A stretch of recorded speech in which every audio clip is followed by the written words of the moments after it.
All right. So I don't have any amplification. So this is how it goes. Government cutback. Yep. These old things, are they even up anymore? No, they took them down. No, they didn't. What, These speakers? old speakers. Yeah. But you're now birdhouses. Okay. Make pretty good birdhouses. So I thought it would be appropriate if I did something on the Vicksburg campaign, especially since it overlaps with the Gettysburg campaign. I thought you might want to see something other than Gettysburg. And Vicksburg is my, how do you call it, distraction. If you came to my house, probably the strangest thing that you would not expect to find would be lots of books on Grant and Sherman. And they even collect the Grant papers, not original, the bound copies, right? Right, the whatever they call it, copies of that. So, but yeah, Vicksburg interests me very much. So, I think it's one of the, if not one of the premier campaigns in the Civil War. Now, it never gets talked about because nothing in the West ever gets talked about. I can name Shiloh. I can name Vicksburg, I can name Atlanta, Chickamauga, whatever. All of you, most of you, would recognize those names, but few of you will be able to tell me anything about it. That's the West. Now, why does Vicksburg stand out to me among all campaigns? Because you have all facets of military that you could ever want to study. You have naval warfare, for example. You have joint operations between the Army and the Navy. And there is no supreme commander on the Mississippi River like World War II. The Navy is independent and the Army is independent. It is truly a joint operation.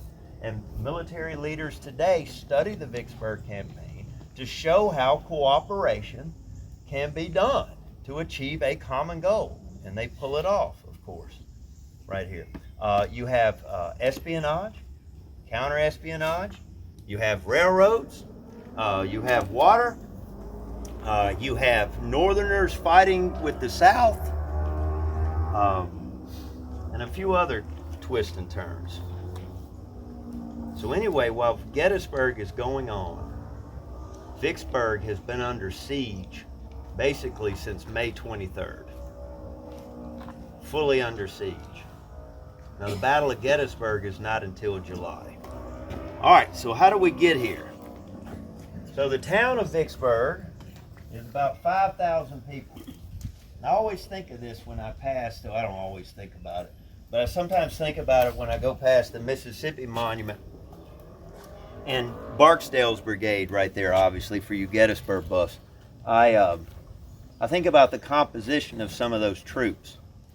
And many of those troops, ironically, were from Warren County, where Vicksburg, Mississippi is located then and today. Out of 5,000 people that's in that city, not counting the county, Warren County is one of 2 counties in Mississippi that votes against secession.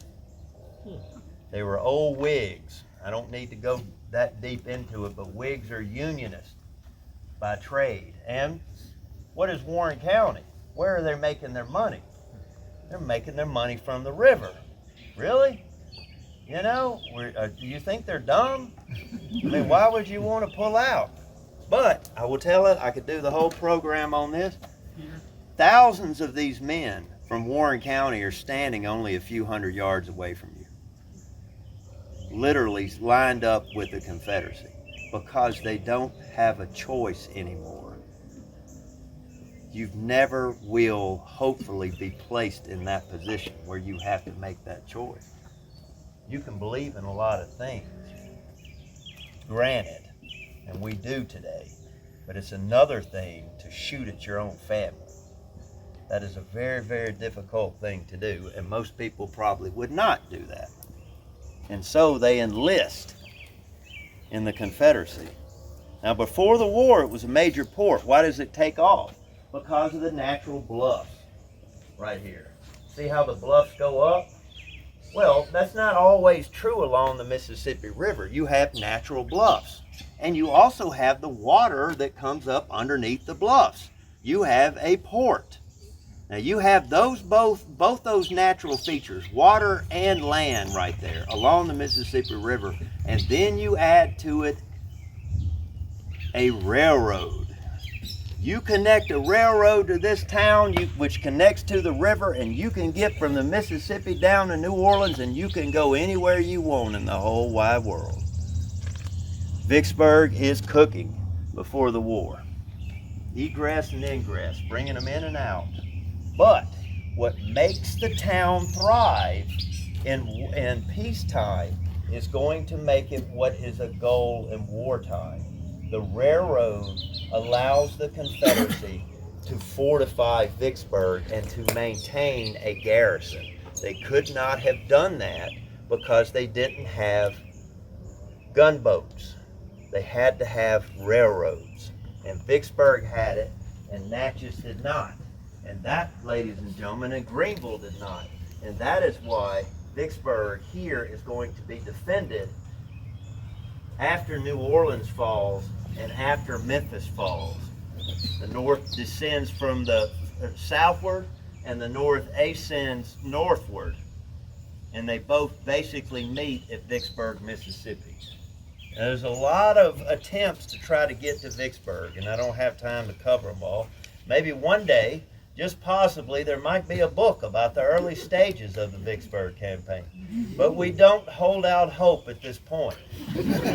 Only small miracles will now rescue the dead and bring them back to life.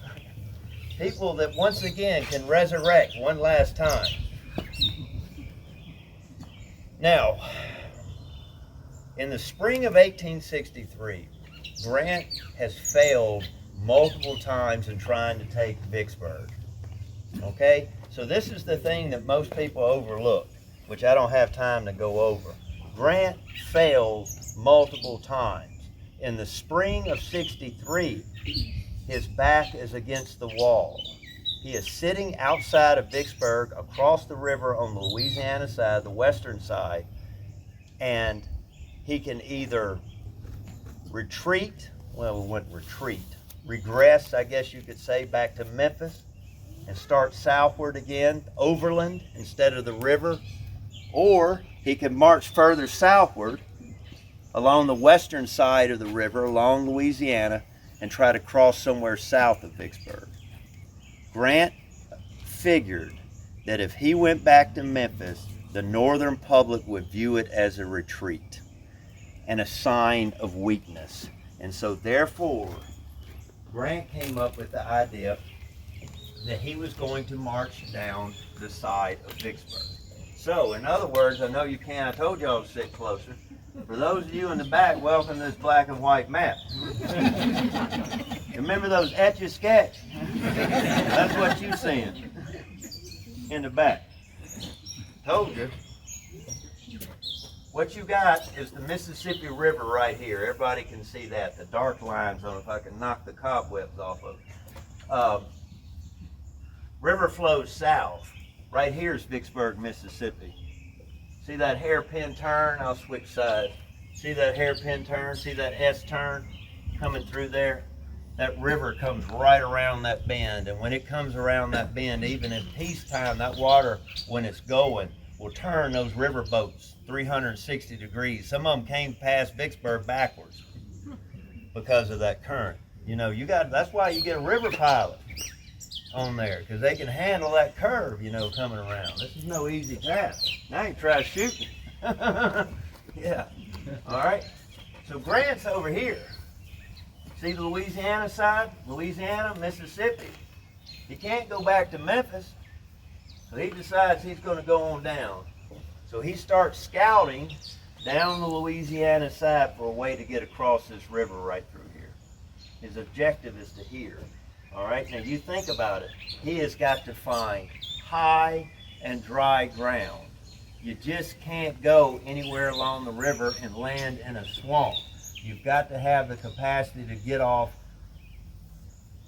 I don't even know how many hundreds of tons of men and material you would be transporting. But you cannot offload it in the swamp. let me assure you. So, what does that mean? Grand Gulf will be the next logical place for him to find, to try to get there. Now look, the one thing you need to realize about this map though, is I told you which way the river's going. Grant on March 29th asked the United States Navy, David Dixon Porter commanding, Admiral, to help him. In other words, Grant needed the Navy to get from Louisiana to Mississippi. He just can't walk on water. All right, and I don't know if y'all have ever seen the Mississippi. I mean, every once in a while, we'll be down in Vicksburg. When I lived down there, every once in a while, one of y'all Yankees go down there at the casino and get drunk and look out there and decide y'all gonna swim that sucker.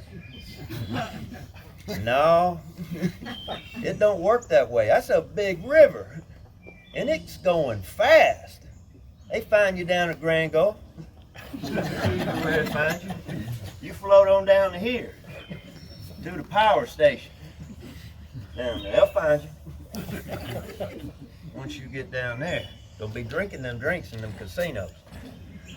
Make you do crazy things. Anyway, Grant needs the Navy to get across the river. This is the point. When the Navy goes past Vicksburg, they'll be headed south. They'll probably be doing, it varies, probably 8 to 10 knots, maybe even 12. Now, if they come back north, they're going against the current. They'll probably be doing 2 to 3 knots. Now, if you're a Confederate artilleryman, which one is easier for you? Right? So in other words, this is a one-shot deal. If Porter's going to go, he's got to go, and he's got to bring everything he can with him. And he tells Grant, he says, once I get south of Vicksburg, I don't know if I can make it back against those guns. Grant says he goes ahead. He gambles, in other words, ladies and gentlemen, he gambles everything. Grant does. And so they start out. Now, when I look at this, if you're going to understand the Vicksburg campaign, I know I can't keep you from doing it, and you are looking at it right now, but what you need to do right now is take this away. Don't look at this. What you need to look at is this side. Look at the left-hand side of the map only, and look at that blue arrow as it comes down the Mississippi River. Grant is snaking his way down south on the western side of the river. The Union Navy is going to run the guns on April 16th and 22nd. Rendezvous with General Grant down here. They're going to try to knock out a smaller battery of Confederate guns at Grand Gulf, that landing site I told you all about, and they're going to fail. Navy's not going to be able to do it. The U.S. Navy failed in the crucial landing spot. Grant is already this far south. He has got one road.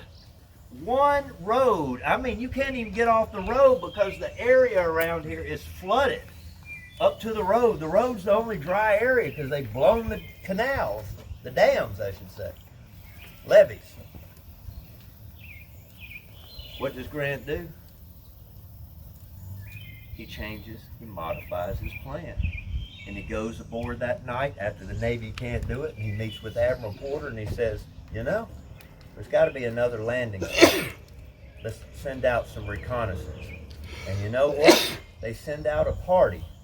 I don't know what you call it, but they go out to glean intelligence. And what they do is they cross over into Mississippi. I don't mean the army. I mean a handful of men in a small boat. And they go to the nearest farm or plantation, if that's what it amounted to. And they basically snatch slaves. Why do they do that? They bring them back to Union lines because they need intelligence. I know that's the strangest thing that you've ever heard, but they got this one gentleman, and he had been just happened to be selling beer the other day to Confederate soldiers a little bit further south at a place called Bruinsburg. And that slave tells Grant, contraband as Grant referred to it, that there is another landing site that the U.S. did not know about further south from Grand Gulf. In other words, Grant changes his plan from landing here at Grand Gulf to going down here to Bruinsburg and crossing here. That, ladies and gentlemen, is another point that military staff military officers look at. Flexibility. You can have the greatest plan in the world until somebody punches you in the face. Okay? So, Mike Tyson. Huh? You like that? Well, you know where I am right here. So, he gets past. Here's the gunboats running. Past. Don Troiani. Somebody like that. All right. Let's do this thing. My focus tonight is going to be on the Siege of Vicksburg. So I'm about to gloss over these battles. I mean, that's a whole nother program in itself. But what I want to concentrate on is here. So how do I got to get you to here from here? So how do we get from here to here? Well, when you get off, if you're a Union soldier, when you get off on the Mississippi side, you know that you've got a toehold. Grant has that toehold on the east side of the Mississippi. What's he going to do with it? Now, not getting too deep into this, but he had sent a feint up here to hold the Confederates in place while he marched south. And the Confederates bid on it. In other words, Grant's worst nightmare will be the Confederates to utilize interior lines to match him man to man as he landed on the Mississippi soil. But the Confederate commander, who was being advised by his senior division commander, he didn't have corps, Pemberton, is being advised that the real threat is north of Vicksburg. And so the junior officer down here at Grand Gulf and Port Gibson, a guy by the name of John Bowen, they ignore him until it's too late. Bowen has about 5,000 men down here. General Grant probably has about 15 to 20. But when I say probably Port Gibson, Mississippi is probably the most pristine battlefield in the country. And what I mean by that is, oh, no, you ain't gonna have no amphitheater. Oh, no. You ain't even gonna have a house or a street light. It is still a one-lane gravel road that snakes around and buses will get dug down into. And on both sides of the road in May, it is nothing but a jungle, basically. And can you imagine Napoleonic tactics trying to pull that out? Anyway, you can have the most men that you ever wanted in the world, but if you can't use them, what are you going to do with them? And so John Bowen, with that little force, gets up among on those tall ridges up in that forest right there, and he just starts hammering down on those Union troops. In other words, it takes Grant all day long for this thousands of men to push to the front and find out where they are in this confusing terrain. And the Confederates, though, eventually feel the weight of the numbers, and they push them away from there. All right, so Grant pushes this Confederate force back this way. Now, one thing that people do not recognize about Vicksburg, or fail to recognize, is that Vicksburg has the Mississippi River on the west. But what people fail to remember is they also have the Yazoo River to the north, and they have the Big Black River to the south and to the east. In other words, Vicksburg is surrounded on all sides by water. Now, major tributaries, only the Mississippi, but nevertheless tributaries right here. Now, if you're Pemberton, the Confederate commander over here, and you know by now that Grant with his main force is down here at Port Gibson, take away the arrow, because you'll never get the answer, right? You're in the fog of war right now. Where do you assume, if you're Pemberton, that Grant would go to? You would not assume that Grant would march away from his tenuous supply base, would you? You would assume that he would go straight toward his objective. But the Big Black River looms right here. Now, what are you going to do about it? Grant actually turns a, what do you call it, an obstacle into a strength. He decides, never being wedded to a plan, per se, except getting there, some way or the other, is he starts to advance up the side of the Big Black. So any Confederate force coming out of Vicksburg, in turn, would have to cross the Big Black River on his side and fight with their back to the river. No army from any era ever wants to fight with water behind them. That's what makes Antietam such an interesting battle, right? Why he even chose to risk that.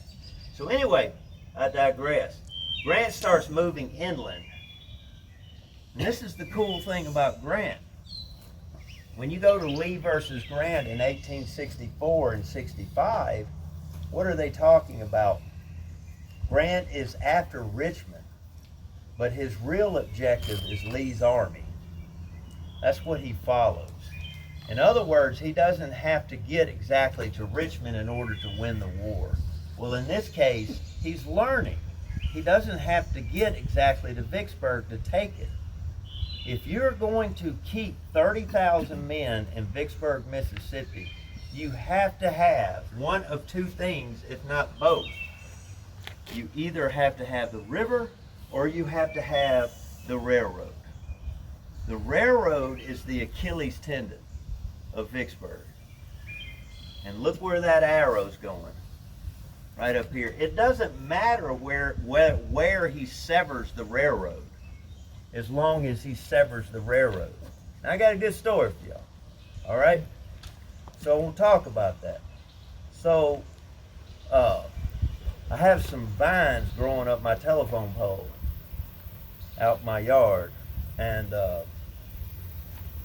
I went out there and I cut them because I got tired of looking at them. They were growing over the wires and everything. I try to keep my place up, you know, and everything. Darndest thing, I came back in.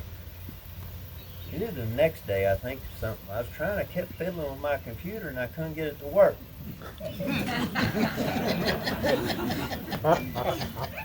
So I called the guy out there, and good luck trying to get a repairman, you know, actually talking to somebody. I finally got this guy to come out on a Sunday, and he wasn't too happy to be there. I said, I don't know what happened. So he started, you know, taking the links, you know, they you know, basically cross areas off, you know. And he says, not in the house. I'm going to go check that pole. He goes, he come back in a few minutes and he was holding that fiber optic cable, you know, probably expensive stuff. That stuff was like wires hanging out of it. I don't know what happened. He goes, what do you think happened here? I don't know. I think my son was weed eating.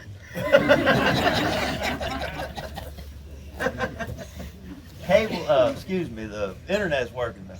Yeah, again. What's Grant do, ladies and gentlemen? He pushes in from Port Gibson. Thank you, darling. He pushes in from Port Gibson. Now that Confederate force is coming from Jackson. There's a Confederate force here, and there's a Confederate force here. Joseph E. Johnson is in Jackson, John C. Pemberton is in Vicksburg, and Johnson wants Pemberton to evacuate Vicksburg, unite with Johnson, and they will attack Grant together. Now that's a convoluted story, but that's what Johnson wants him to do. Pemberton, on the other hand, is from Pennsylvania. Not that that ties into it, but a lot of people have accused, or whispered, I should say, not formally accused, but have whispered and accused Pemberton of not being wholeheartedly behind the South. Now you're in John C. Pemberton's position. How's it going to look if you pull out of Vicksburg? So you've got that pressure right there. But anyway, they have Grant is swinging his army up toward this railroad. This map doesn't show it, but he's swinging his army up to cut the railroad, and all of a sudden this battle is fought at Raymond. Grant backs his army out as a result of this little battle over here and goes straight toward Jackson. This is Napoleon, I mean, not even Napoleonic tactics. This is Napoleon on the battlefield. This is how he did it. So Napoleon, always outnumbered, which Grant is, collectively, but Grant defeats the Confederates individually. In other words, he pulls back, marches to Jackson, burns the capital, runs the Confederates away from the garrison at Vicksburg, and then he turns back. And that Vicksburg garrison and that Grant's army of about 32,000 men meet about, I don't know what the Confederates got. They probably got about 22,000. So you're talking about 55,000 men battle it out here at the Battle of Champion Hill. There's one marker there today. Talk about a difference. And Winston Churchill said in his History of the English People that this, in his opinion, this is the defining battle of the war. Because it makes Vicksburg, it pushes the Confederate garrison back, and it also cements U.S. Grant. But I'll leave that to your opinion right here. But anyway, there's a small rear guard action. Confederates lose again at Big Black River, and Grant pushes into Vicksburg. Now he's in front of the city, and he is a prize fighter. And for the last 5 battles, he has been winning. When you go back in that thing, you're ready to go. You're ready for that bell to come out. Well, when Pemberton marches out to fight at Champion Hill, he left about 10,000 men. He tried to do 2 things and please nobody. He left 10,000 men in Vicksburg, marched out with the other 22,000 and got defeated. But he has 10,000 fresh troops. All right? Grant doesn't want to sit in front, you ain't got that picture, do you? He don't want to sit in Mississippi all summer.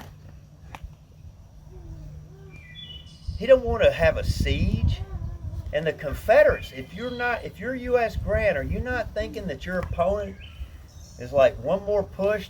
Can't you see them rubber knees? Can't you feel that? I mean, he wants to knock him out. And so, when his army pulls up in front of Vicksburg, all of this is ravines and terrain. Forget Gettysburg. One Confederate engineer said, when the Lord made all the mountains, and he made all the valleys, he dumped all the scraps in Vicksburg. Rolling terrain, very sharp ravines, very sandy soil there. It's completely different. And like, cane breaks, just like Port Gibson and so forth. I mean, this is very foreboding terrain. Well, anyway, on May 19th, Grant's in a hurry, and the only people in position is Sherman's Corps on the north side of Vicksburg, and they attack. Well, they get nowhere. I'll show you pictures of the position they attacked in just a second. And they go up against, the prime Confederate fortification. When you have a man behind entrenchments like this, shooting from behind, and you have obstructions out front, I mean, there's just nowhere for them to go, as you'll see in just a minute. Classic. Now, what they're trying to take is different forms of fortifications. All right, so the Confederate line, if you take the edge of this stage right here, and if you say it's the Confederate line at Vicksburg, what you have is, land is never perfect. I wish it was. I wish battlefields were perfect. I wish units all stayed together and nobody split apart. And I wish everything was pretty as we go up, but they're not. So you have little, wait for it, hey kid, you're going to like this in the back, undulations. The ground, all right? Go ahead and write that one down, Mom, for right there. That's the word of the night. Undulations. So you have to cover those. In other words, you won't want like a little point of land sticking out here and the enemy to come in and occupy it as a strong point. So what you have to do, you have to build fortifications like a redan, an inverted V that would connect back at the main with the main line. What does it allow you to do? Any attacker coming down left or right, you can shoot down their line. It also controls it. These are formidable entrenchments. These are not ditches like you see like at Culp's Hill or something. These have been worked on for months. In some cases, the bigger ones. They also have lunettes, which is a different variation. Right there. Second Texas lunette would be one of those. Some people think it's more like a crescent moon, if you will, than what you see there. And you also have a redoubt, which will be a three-sided fort with an open back. The Great Redoubt. I'm not going to go into all this on the Vicksburg line, but they had those types of fortifications. A fort would be four walls, right? So stand alone right there. So anyway, that's some of the things the Union will be attacking on May 19th, and they got nowhere on the Graveyard Road, aptly named. So this is where they're attacking up here. They're coming down through. Sherman, mostly Giles Smith is attacking. A little bit of Thayer right over there, and they get nowhere. Pretty nice guns right there, though, weren't they? All right. Unperturbed, Grant decides to renew the assault 3 days later. For the first time, Grant will have his commanders synchronize their watches to try to get off at the same point. At 6 o'clock in the morning, a massive artillery bombardment lights up the front as every Union cannon is brought to bear. The Navy joins in the chorus, also from the river, and on cue, 4 hours later, the guns fall silent. Now you look at the difference here. Now Grant has got his men up here and here, all the way through there, attacking against those Confederate positions. Lunette, redoubt, salient, fort, all through here. Now basically those Union soldiers, if I'm a Confederate defender, there'd be a deep ravine in front of me. And those Union soldiers will appear on the crest of the ridge several hundred yards away. I can shoot at them however long I can see them over there, and then they're going to disappear on me and go down into the ravine. Now I won't be able to see them until they come back up. Now the problem with that is, for me, is I can't see you. The problem for you is who among you wants to be the first person on their block to come up over that hill? Because I'm going to be dead red sitting on you right there. I'm going to wait. You're going to be point blank. It's going to be mighty hard to miss you. So you can see that a lot of Union soldiers, when they reach the crest, they're going to do what? They're going to go to the ground. Because that's the natural thing to do, instead of coming over that ridge. All right? So they attack down here toward the 2nd Texas Lunette. You have many acts of bravery. Look at how the Confederates are controlling. Look at how their line goes in a straight line, and look at how they're controlling those juts of land with those types of earthworks that I told you about. Here's the Lunette, here's the redoubt, right through there. Well, here's the Union troops coming up through here, and if you can imagine such a thing, at the 2nd Texas Lunette, let me give you an idea. This is from the Union position. That's the Confederates. There have been no woods here. All right, here's the railroad redoubt right through here. I know you can't see it well, but this mound of earth is right up here. So Union troops would be charging from this high ground over here through that ravine and up that side of that hill, just like I said. Here's looking down the redoubt. Confederate position, Union position. I mean, it's just, I don't know. But that juts out on its own. Now, once the Union soldiers get into this ditch on the outside of the fort, what are you going to do with them? You can't shoot. You can't, those walls are so thick you can't, like, shoot over it. What are you going to do with them? Hand grenade. Hand grenades. If you don't have hand grenades, how are you going to make a hand grenade? That's right. Who said that? There you go. You light a cannonball. Well, the Confederates went and got some lightweight ordnance. And it rolled down the hill. And of course, you don't want to kill yourself, especially with those redneck fuses they had in there. You don't ever know, when they're going to go and when they ain't. So you roll that thing on down because you put an extra fuse on it. Well, if you make it light enough, guess what happens? They throw it back. Yeah. On May 22nd, outside the Great Redoubt, I forget what the record was, but this one Union soldier was taking his bayonet and sticking the end of his bayonet in the fuse plug, and however you say that, throwing them back over. So you know what the Revs did?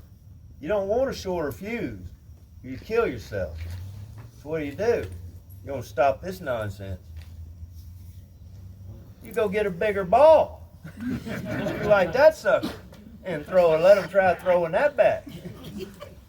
Yeah.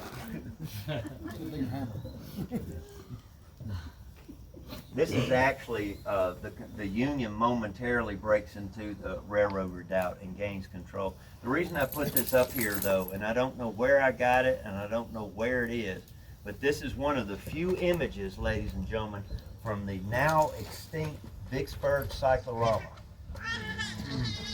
which actually had water with it and boats that would run past the city. It's really cool. We have like the map of it outlining the features, the key to the painting or whatever, but I don't know. So that's a portion of it right there. How about that stuff, Ryder? You like that?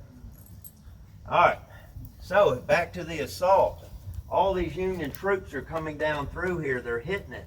Well, everybody's getting stopped except for this Union penetration over here at the railroad redoubt. Well, McClernand, who does not get along with U.S. Grant up here, sends word that there are U.S. flags flying all over the railroad redoubt and he needs support. Which is true, but they're flying from the outside of the fort, right? So nobody can control this little spur of land right here. Well, if you're Grant sitting up here where his name is, you have no choice with that kind of information but to support it. So what I'm telling you, after all this assault was over on the morning at 10 o'clock on the morning of May 22nd, about 4 or 5 hours later, Union troops are ordered to assault again. And they go across that terrain, and the only thing it does is double the casualties. And it's false information. That's what happens in wars. And they just pile up in front, right through here. Among these people, though, coming across, one guy that didn't die, coming against the 2nd Texas Lunette, the Texans saw this guy coming through the smoke, and he was bearing the American flag. His name was Thomas Higgins. And if I remember correctly, I believe his name was Thomas J. Higgins. And he was a sergeant in Company D, if my memory bears me correct. So, I ain't got but 40 minutes into this. What y'all do? Go to the bar? Y'all been doing something. Y'all been down that medical place, haven't you? Anyway, these Texans, they start seeing him coming, this soldier coming through, and all the Union soldiers trail away from him. And all of a sudden, Thomas Higgins is by himself coming toward the Confederate lines. And the officers, the Texans, are walking down the line, tapping. The soldiers aren't looking. They're looking at the enemy, coming at it. Everybody's shooting. I mean, this is the middle of hot combat right here. And they're touching him on the shoulder, and they're pointing it at Higgins over there and saying, "Don't shoot that man. Don't shoot him. Don't shoot him." And Higgins comes on, And as he gets close, I don't know how close he was, the Texans finally quit shooting it, and they start cheering him as he's coming toward the works. And so he gets to the Confederate lines, and one of the Texans, puts his hand over the works and pulls Higgins over into the Confederate lines. And, obviously they take the flag or whatever, but the first thing those rebels do inside that lunette is they start patting Higgins down. You know what they're looking for? They're looking for body armor, because some of them couldn't believe they missed him that many times. coming across through there. Yeah, you talk about somebody lucky. Now that's how you get the Medal of Honor. That impresses old Matt. Right there. Here's the slope. This is now the present day Jewish cemetery. But the Chicago Mercantile Battery, sponsored by the Chicago Mercantile, there was a embrasure in the Confederate works right here. They actually pulled a howitzer, if I remember correctly, or maybe it was a 6-pounder, right up to the embrasure at point blank range. Like if this is the side of the fort, they brought, and this is the Union side, they brought the cannon up here, like here, and were firing it point blank into the fort. Can you imagine being a Texan inside that fort with that cannon going off like that? That would really irritate me. You know? But think of that. They hand drug that thing up there. You don't see this stuff at Gettysburg. It's a different type of fighting. Trench warfare. Another frontal assault shot of it right here. Pretty cool. So anyway, this assault, ladies and gentlemen, is going to end up coming to a halt. You go from McClernand's attack bogging down to up here around Sherman's area. Uh-oh. Whoop. To these areas right here, and this is outside. Here we go. This is looking toward the stockade redan. In other words, Union soldier, you'd be looking from a Union soldier standpoint. This is going to be located up here in this area. Here's the Graveyard Road. Here's the stockade redan. So you're looking down this road right here when you look at these pictures. Okay, here's the stockade redan. If you can imagine, on May 22nd, they formed up Union infantry in column. Where did you ever hear of that at Gettysburg? They attacked instead of going through these deep ravines on either side. Look at that road. It's a natural ridge that goes between each point. When I say column, I mean marching formation. And they charged down that road with ladders. They actually had men out front. It was called the Forlorn Hope. This is from the top of the Confederate earthworks. And they are much smaller than they were in 63. These things would have been much higher. They come charging with the huzzah from around that wood line, and when they come around that curve right there, that's where the Confederates have it pre-marked off to open fire. And they just go to pieces. The 1st regiment up ahead, I believe it's the 37th Ohio, goes to the ground. And when I say they go to the ground, I mean they literally lay down. Well, if the people in front of you lay down, what are the people in the column behind you going to do? Yeah, so they start jumping off this ridge right here on either side because the Confederates are just shooting them. It's like fish in the shooting gallery. And these Union soldiers, without any formation, are trying to make their way toward the Confederate lines. Yeah, here's from the Union position. Here you go. The ditches and so forth. This would have been, there would have been a stockade. Sorry, the screen's shaking so much. There would have been a wooden stockade over here on your right side of the screen. But yeah, that redan, look at the pointed V. Now you can see hand grenades. I don't know if they'd expose, everybody would expose themselves that recklessly right there, but you get the idea. All right, so Grant ends up, and the end result of the May 22nd assaults cost him 3,199 casualties, of which 502 were killed. The Confederates suffered approximately 500 in the fighting. Okay. One thing I don't like, I've said a lot of good things about Grant. One thing I don't like about Grant, or I'll never understand about U.S. Grant, is in 19th century etiquette, warfare, military officer conduct, I don't know what you call it. whoever calls the truce, the flag of truce in military parlance, admits defeat. So Grant is always very reluctant in order to call a white flag. Now in this instance, ladies and gentlemen, his dead and wounded are laying outside these major Confederate earthworks. And it's Mississippi, and it's May, and it's hot. I'm talking about hot in May. I'm not talking about Pennsylvania. And these wounded, some of them are out there in no man's land. They can't get to them. And some of the Confederates start joking that the Yankees are going to try to stink them out of Vicksburg. And so in the Pemberton, the Confederate commander actually writes Grant 3 days later. In the name of humanity, I ask for, cessation of hostilities in order to tend to the dead and wounded in front of the line, which Grant therefore actually grants, but by the time they get out there, a lot of them were dead after that much exposure. Anyway, he could be like that. He did it again at Cold Harbor. It's not a one-off.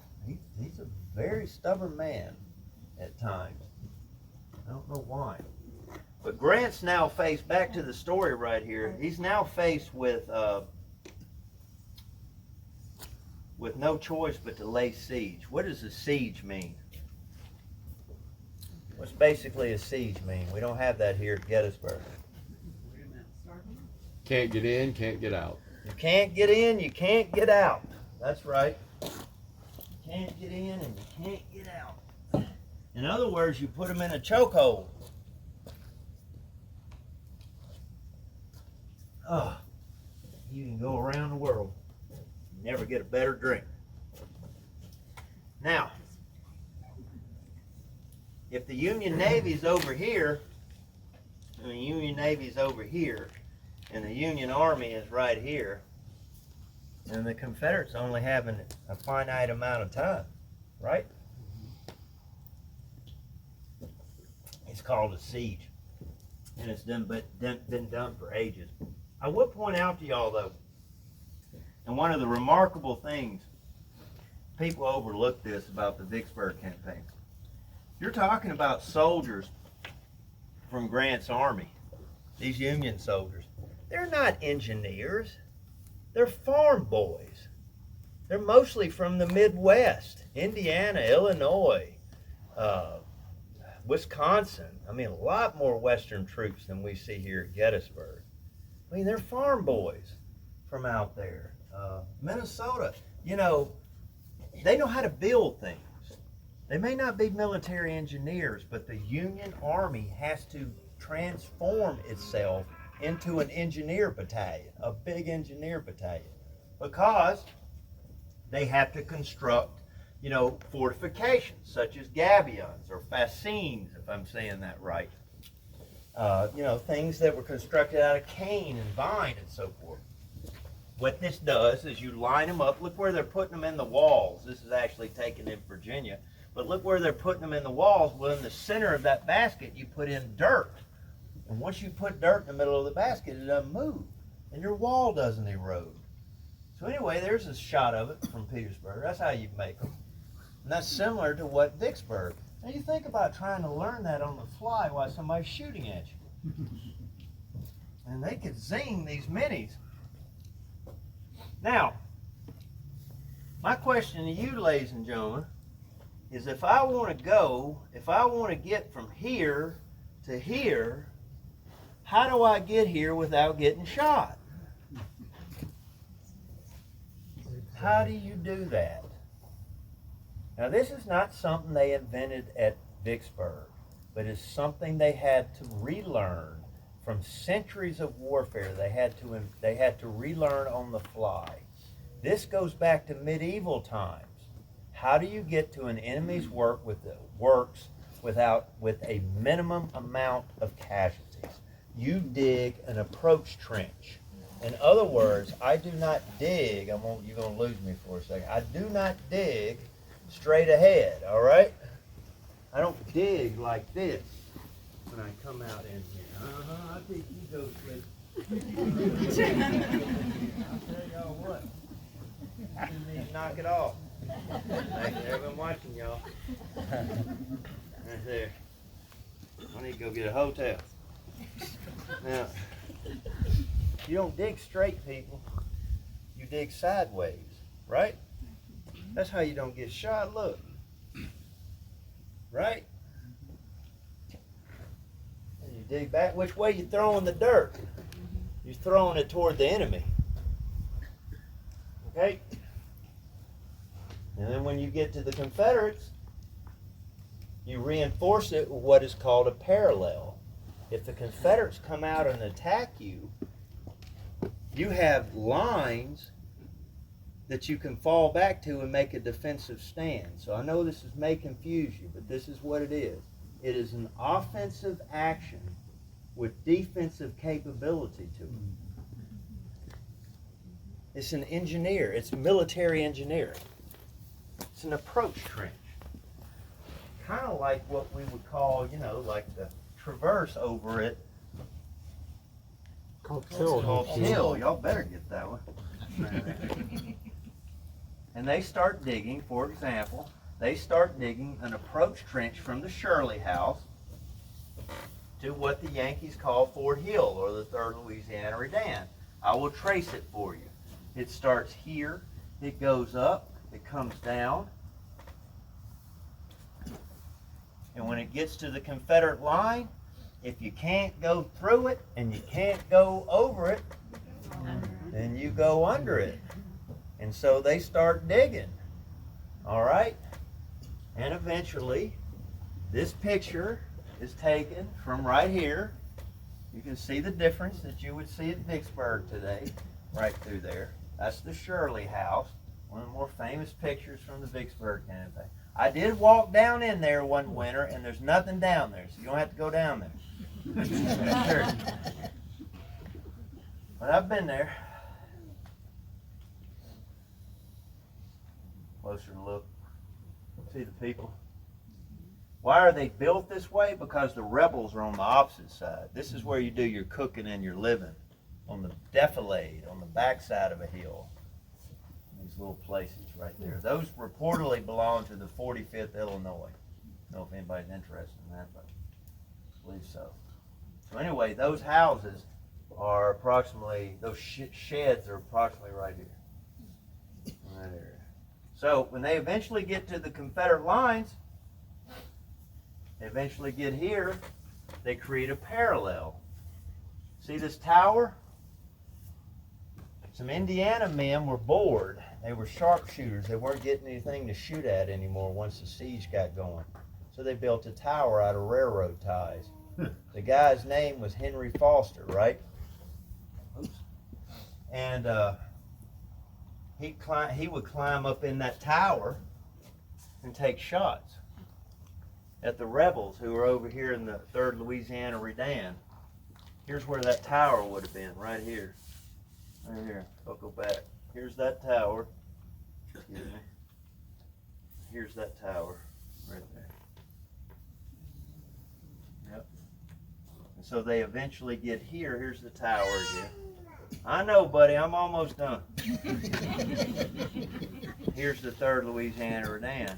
What is the reason you don't see the 3rd Louisiana Redan today? Blew it up. Yep. Boom. Right? I believe it was 2,200 pounds of powder. The problem with black powder is getting it all to go off together.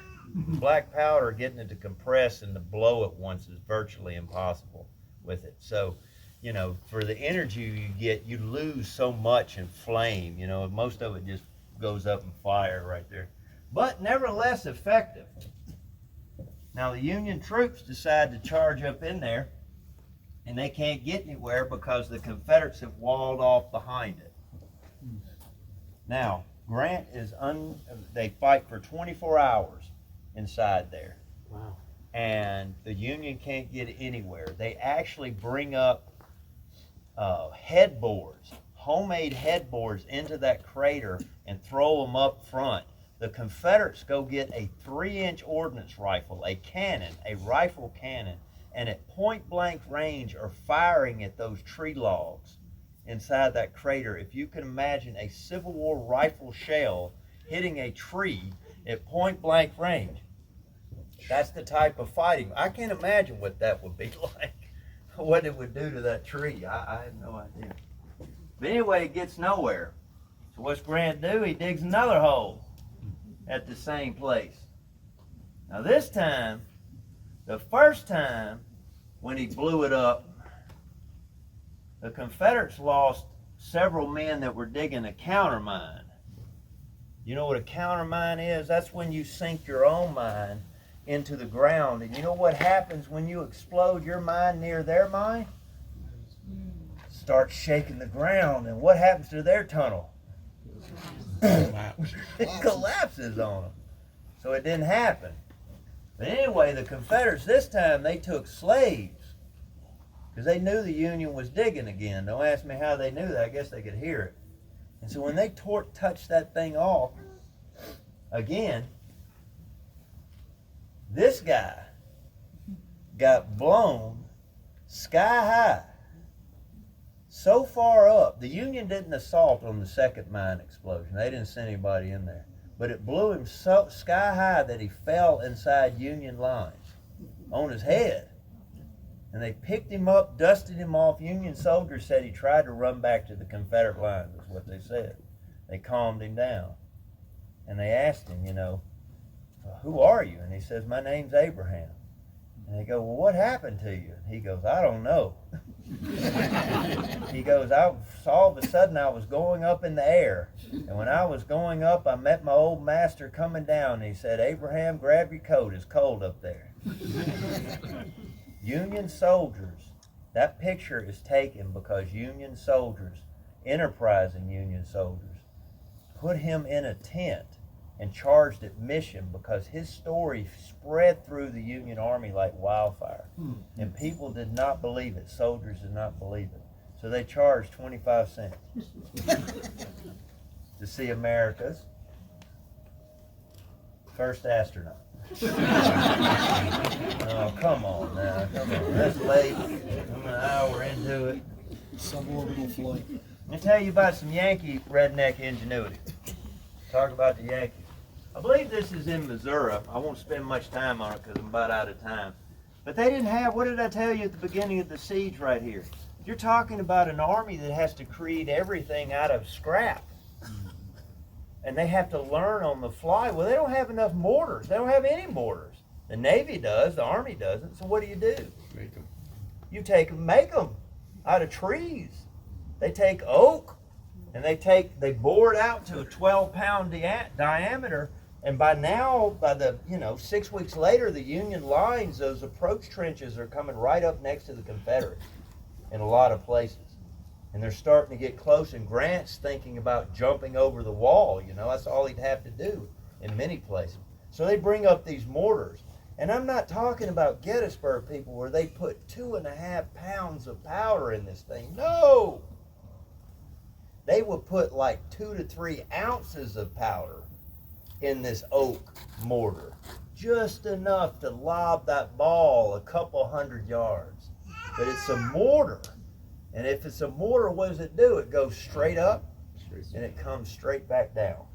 The Louisianans defending that, they only did this the last week of the siege. The Louisianans defending that fort said that they lost more men in the last 3 to 4 days of the siege than they did the entire time from these things. Because they couldn't defend against it. There was no way for them to do anything about it. So anyway, I was pretty ingenious right there. Of course, you got these, the 13-inch mortars. Now here's a real mortar. This throws a 225-pound ball, 2.5 miles with 25 pounds of powder. They would look like shooting stars. They go up so far. And when they came into Vicksburg, they'd sound like freight trains coming down. And you could see the fuse spiraling. They looked like shooting stars. Hundreds of letters from Vicksburg talk about seeing these mortar shells every night dropping into the city. So what do the civilians do? Go to the caves. They go to the caves, which is the only place they can go right through there. Another picture of it right there.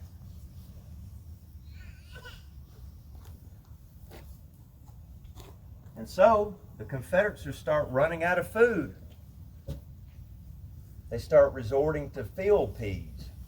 And the field peas are dry. So in order to make the field peas palatable, they mix them with water. Well, and they cook it up, and they make it into a powder or a flour, and they try to make something out of it, and they make pea bread. And one Confederate said that you could never get it done, that you could bake the outside till it was hard as a brick, but you would punch through there and it was goo. And he said, oh my God, having to eat that stuff, which has basically very little nutritional value right there. Anyway, they also subsisted on mule meat. All right, I'll read you a quote, because it's that good. When the siege began, we were receiving 1/3 of a ration of meat and about 2/3 of a ration of meal. That was soon greatly reduced. In lieu of the cornmeal, we had cow peas ground and made into bread. This bread, after being baked, was about the color of an Indian, and a few hours after being baked would stretch a foot or more before finally breaking. For a time we had fresh beef instead of bacon, and for a few days at one time we had nice bread issued to us. Then the bread ceased altogether. Our ration then consisted of 1 teacup full of boiled peas and a small bit, perhaps 2 ounces of bacon per day. For several days before the capitulation, we had, instead of bacon, about 3 or 4 ounces of mule meat. Love this part. Curl the lip in derision, if you will, ye dainty epicures. But I ween ye never tasted a morsel more sweet than mule meat and peas was to us. The flesh of the mule seemed of a coarser grain, but more tender than that of the ox, and had a decidedly horsey flavor to it. To starving men, though, it was very grand. All right, so they get toward the end. The Confederate soldiers have been under 47 days of siege. They've been living in the big difference between the Confederates and the Union is the Confederates don't get off the line. They don't leave the line. The Union rotates units out. Grant, by the time the siege is over, his army has grown from 32,000 men. In 6-7 weeks, he's grown to 70,000 men. That is the might of the U.S. North and the ability to get men, munitions, and supplies to reinforce Grant at the critical time. And the Lincoln administration should get credit for that right there. So the Confederates are, basically at their wits' end. And then they get a message from Johnson, who is supposed to be their relief force, advising General Pemberton that he should seek terms. Pemberton, for his part, in one of the greatest PR blunders of the entire war, decides to open up negotiations on July 3rd. Well, they go into it, and I've always wanted, I don't know if any of you out there on the internet or one of you tonight, this is a question I have been looking for years and I've never been able to find it. There has got to be somewhere some type of etiquette that was written of how these officers were supposed to conduct themselves. And I don't know where it is. You can see glimpses of it when Washington receives the surrender of Yorktown, for example, and you can see the glimpses of it here. Both men, for example, arrive at this surrender, and both of them think that the other person has asked for this interview. The person that asked for the interview is supposed to open the discussion. Notice that at Appomattox, right? Lee has to go back and remind, okay? Right here. So the two of them sit there for a few minutes because neither one of them, you know how stubborn Grant is. Well, Pemberton don't want to do it. Man, he's so sullen up. He don't want to surrender. And so they just sit there in awkward silence. And so Pemberton finally says, well, what terms you got? And Grant looks at him and says, I don't have any terms. Unconditional surrender. Pemberton says, well, that's fine with me. We'll just go back to fighting. And I assure you, sir, that you will bury many more of your men before you enter the fortress of Vicksburg. You know what Grant does?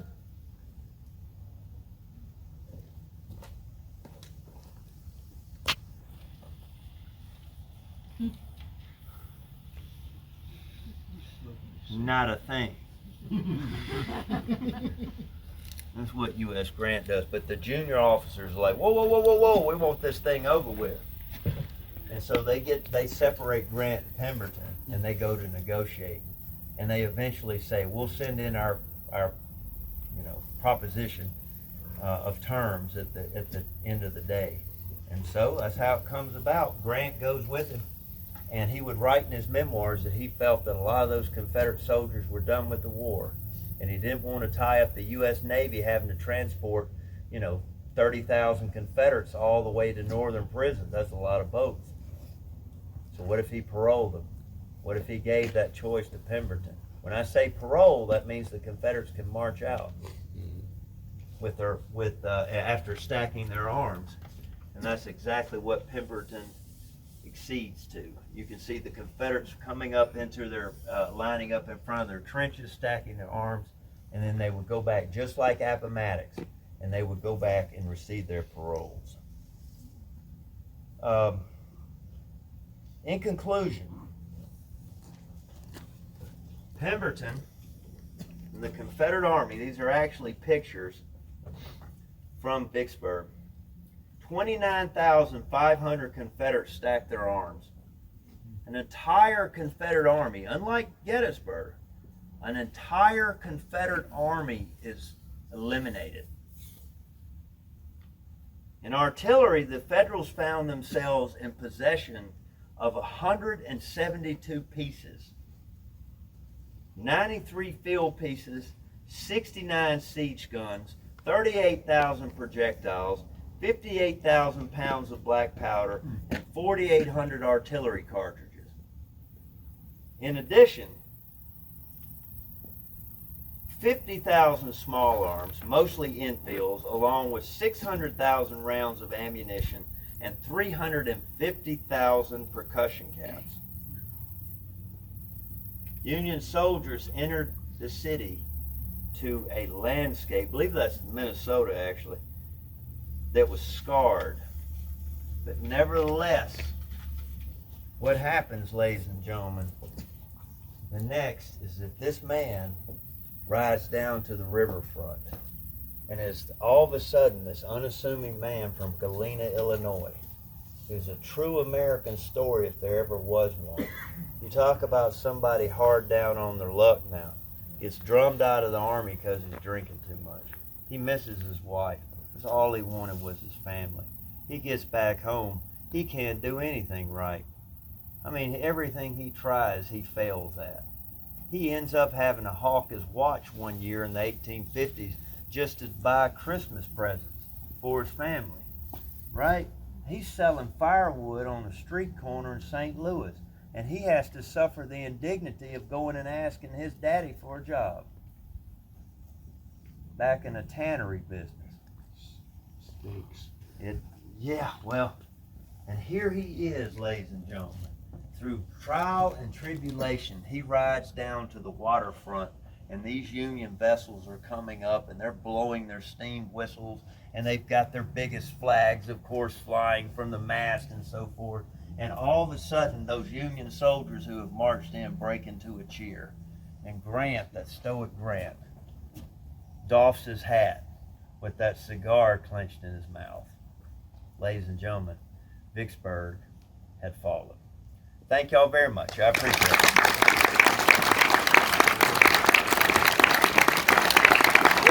Matt, could you back up to that previous slide? Yeah. Yeah, that one. Minnesota. Minnesota, I think. I think that's in the Minnesota State House. Y'all hang on, I'll turn on the thing. The other thing, not that thing. The other thing.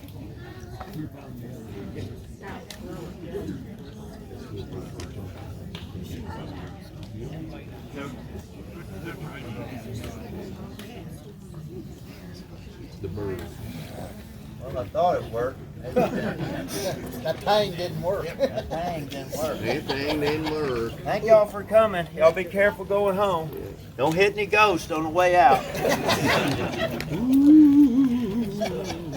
Well.